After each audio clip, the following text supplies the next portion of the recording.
सिन्दूरारुणविग्रहां त्रिनयनां माणिक्यमौलिस्फुरन् तारानायकशेखरां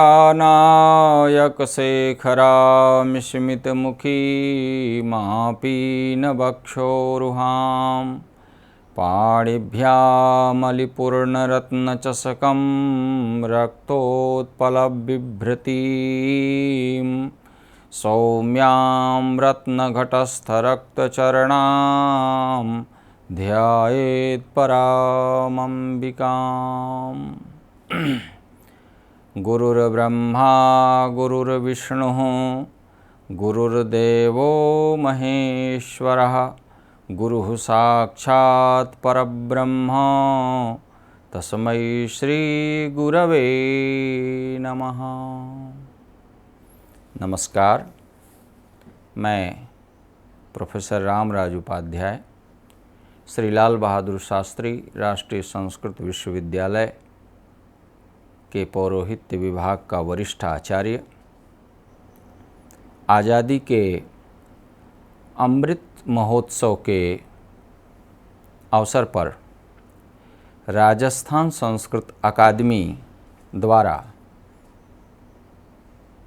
विशिष्ट व्याख्यान के क्रम में गुरु पूर्णिमा के अवसर पर गुरु का महत्व, सनातन धर्म परंपरा में गुरु का क्या वैशिष्ट्य है, इस पर स्व विचार प्रस्तुत करने के लिए उपस्थित हूँ। मित्रों, सनातन धर्म परंपरा में गुरु को अत्यंत उत्कृष्ट स्थान प्राप्त है, क्योंकि गुरु व्यक्ति का सबसे बड़ा पथ प्रदर्शक होता है, जिससे समाज का पथ प्रदर्शन होता है। व्यक्तियों का समूह ही समाज है। अगर व्यक्ति शिक्षित है तो उससे समाज भी शिक्षित हो जाएगा। इसलिए व्यक्ति, समाज, संसार तक की यह अवधारणा गुरु के लिए बतलाई गई है कि एक गुरु शिष्य को किस प्रकार से आगे बढ़ाता है। और इसके संदर्भ में हम सभी लोग, सभी कवियों के, लेखकों के विचारों को भी अपने अपने तरीके से देखते हैं और जानते हैं। लेकिन धर्मशास्त्रों में गुरु की क्या अवधारणा है, कैसे गुरु को बतलाया गया है, इस प्रकार की बात हम लोगों को जानना चाहिए। याज्ञवल्क्य स्मृति का नाम आप सभी लोग सुने होंगे। याज्ञवल्क्य स्मृति में गुरु की व्याख्या करते हुए महर्षि याज्ञवल्क्य लिखते हैं कि स गुरुर यह क्रिया कृत्वा वेदम अस्मै प्रयक्षति उपनीय ददद वेदम आचार्य स उदाहृतः एक देशम उपाध्यायः ऋत्विग यज्ञ कृदुच्यते एते मान्या यथा पूर्वम एभ्यो माता गरीयसी। इस 4 लाइन की पंक्ति में, यानी 2 श्लोकों में, गुरु की व्याख्या, आचार्य की व्याख्या, ऋत्विक की व्याख्या और उपाध्याय की व्याख्या की गई है। और अत्यंत सार शब्द में उसको व्यक्त किया है आचार्य याज्ञवल्क्य ने। उसमें गुरु के लिए कहते हैं कि स गुरुर यह क्रिया कृत्वा वेदम अस्मै प्रयक्षति। पहले गुरु कौन है? कहा संस्कारादि क्रिया करके जो शिष्य को वेद यानी ज्ञान प्रदान करता है। संस्कारादि क्रिया का जो क्रम है उसे हम सभी लोग जानते हैं कि सनातन धर्म परंपरा में 16 संस्कार का विधान है। और उसमें कई आचार्यों के कई प्रकार के मत हैं। उसमें कहीं 13 प्रकार के संस्कार भी आते हैं, कहीं 11 प्रकार के संस्कार भी आते हैं। गौतम ने 48 प्रकार के संस्कारों की बात कही है। तो इस प्रकार से व्यास ने 16 संस्कारों की बात कही है। तो कुल मिला जुला करके 16 संस्कारों की बात हम सभी के दिमाग में है और इसको हम लोग मानते भी हैं, यथासंभव उसका संपादन भी करते हैं। जैसे हम सभी लोगों के घरों में नामकरण संस्कार इत्यादि, अन्नप्राशन इत्यादि संस्कार होते हैं, ये सभी उसके अंतर्गत ही आते हैं। तो कहा गुरु कौन है जो शिष्य का उपनयन आदि संस्कार करता है, क्योंकि उपनयन संस्कार शैक्षणिक संस्कार है, वहीं से शिष्य की शिक्षा शुरू होती है। तो उपनयनादि संस्कार करके और उसको ज्ञान प्रदान करता है, वह गुरु है। प्रथम तो यह माना। अब वही बात आगे चलते चलते चलते चलते गुरुकुलों में आई। गुरुकुलों में गुरु विद्यार्थी को अपने पास रख के उसको समस्त संस्कार से संस्कारित करते हुए शिक्षा प्रदान करते थे।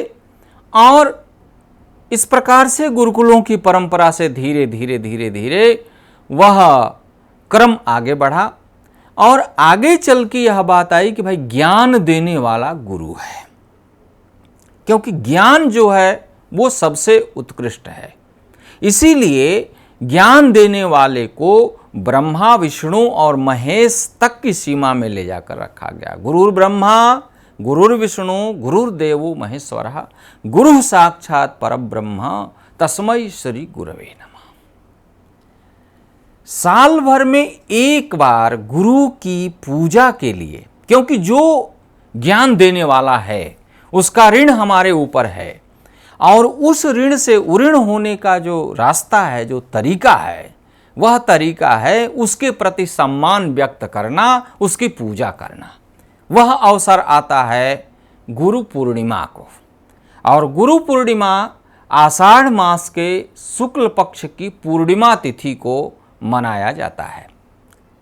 पूरे देश में कह लीजिए या सनातन धर्मावलंबी विदेशों में भी जहाँ जहाँ भी हैं, तो गुरु पूर्णिमा के अवसर पर यानी आषाढ़ शुक्ल पूर्णिमा के अवसर पर अपने गुरु को सम्मानित करते हैं, अपने गुरु की पूजा करते हैं, श्रद्धा भावना का अपने गुरु को समर्पण करते हैं।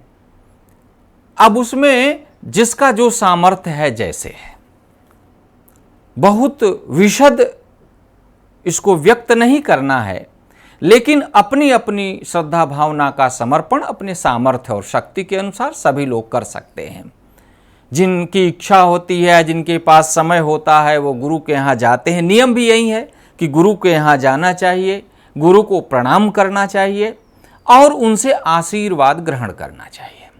पूजन की जो बात है, उसमें पूजन के लिए सामान्य उपचार बताए गए हैं। भाई रोली, मौली, पुष्पमाला इत्यादि जो कुछ भी फल फूल प्रसाद, जो कुछ भी व्यक्ति की श्रद्धा है, अपने श्रद्धा के साथ गुरु के पास वह जाता है और गुरु के चरणों का पूजन करता है।